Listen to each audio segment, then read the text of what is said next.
जहाद बिन नफ्स जो है इसके ऊपर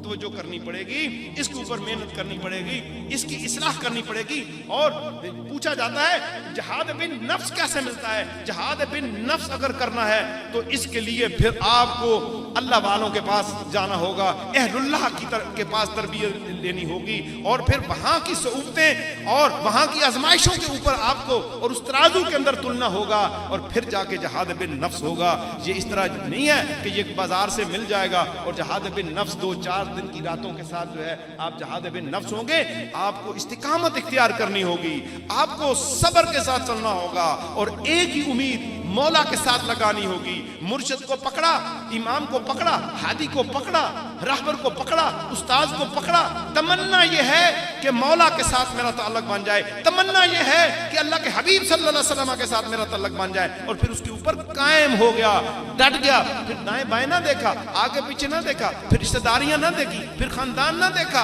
फिर औलाद और बीवी बच्चे इस रास्ते के अंदर नहीं आए। याद रखो, हक के रास्ते में तुम्हारी बीवी सामने आ गई, तुम्हारे बच्चे सामने आ गए, तुम्हारे रिश्तेदार सामने आ गए, तुम्हारा माल सामने आ गया, तो फिर ये जहाद नफ्स नहीं है, फिर तुमने शैतान की पैरवी की है, नफ्स की पैरवी की है, और जिसने नफ्स और शैतान की पैरवी की है उसका ठिकाना जहन्नम है। नौजवानों, नफ्स के खिलाफ जहाद करना है। ये उम्मत इस वक्त नफ्स के खिलाफ जहाद करे तो इंशाअल्लाह ये जहाद अकबर है, और यही जहाद अकबर जो है उसके दिलों को मुनव्वर करता हुआ उसके अंदर जज्बा शहादत पैदा करेगा, और फिर जब वक्त आएगा काफिर के खिलाफ जंग करने का, आमने सामने जंग लड़ेगा, और उस बादशाह की तरह वो 1000 बच्चे भी कुर्बान करेगा और अपनी जान भी अल्लाह की राह में फिर कुर्बान करेगा, रसूलुल्लाह की नामूस पे अपनी जान कुर्बान कर देगा, अहले बैत के लिए अपनी जान कुर्बान कर देगा, औलिया अल्लाह के लिए, सहाबा कराम के लिए अपनी जान कुर्बान कर देगा, कुरान और सुन्नत की बालादस्ती में अपनी जान कुर्बान करेगा। फिर कोई चीज आड़े नहीं आएगी,